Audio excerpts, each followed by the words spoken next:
வக்காலி என்னோட மாமா பொண்ணு மாதிரி இருக்கிற அம்மு அபிராமி. அப்புறம் அந்த அம்மாவோட கண்ணு இந்த ஜாக்கி படத்துல ஹீரோ, வில்லன், டைரக்டர், கதாநாயகி எல்லாருமே பக்காவா நடிச்சிருக்காங்க. முக்கியமாக கேமரா உதயகுமார் அவரு நல்லா பக்காவா சூப்பரா கேமரா ஒர்க் பண்ணிருக்காரு. தனுஷ் அந்த படம் நடிச்சால கோழி படம், என்ன படம் அது? ஆடுகளம். அந்த ஆடுகளம் 5 தடவை 10 தடவை பார்த்த மாதிரி இந்த படம் இருக்கு. அவருக்கு என் மனமார்ந்த வாழ்த்துக்களை தெரிவித்துக் கொள்கிறேன். அதே மாதிரி இந்த படத்தோட மியூசிக் நல்லா சும்மா தாரா தாரா தாரா தாரா தாரா தாரா தாரா தாரா தாரா அப்படின்னு சொல்ற மாதிரி சூப்பரா இருக்கு.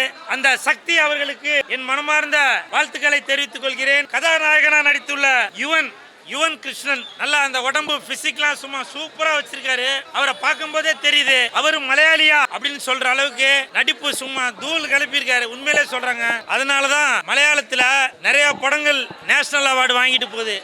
அப்படி ஒரு தேர்ந்தெடுத்த நடிகரை தான் இந்த படத்துல நடிக்க வச்சிருக்காரு இயக்குனர் அவர்கள். அவருக்கு என் மனமார்ந்த வாழ்த்துக்கள். அப்புறம் வில்லனா நடிச்சிருக்காரு ரிதன், சூப்பரா நடிச்சிருக்காரு. ரிதன் கிருஷ்ணா சூப்பரா நடிச்சிருக்காரு. வக்காலி என்னோட மாமா பொண்ணு மாதிரி இருக்கிற அம்மு அபிராமி. அப்புறம் அந்த அம்மாவோட கண்ணு பார்க்கும்போது உண்மையிலேயே என் அத்தை பொண்ணோட கண்ணு எப்படி இருக்குமோ அப்படி இருக்கு. நல்லா சூப்பரா நடிச்சிருக்காங்க. மொத்தத்தில் இந்த ஹோல் டீமுக்கும் என் மனமார்ந்த வாழ்த்துக்கள். படத்தை பாருங்க, நீங்க என்ஜாய் பண்ணுவீங்க.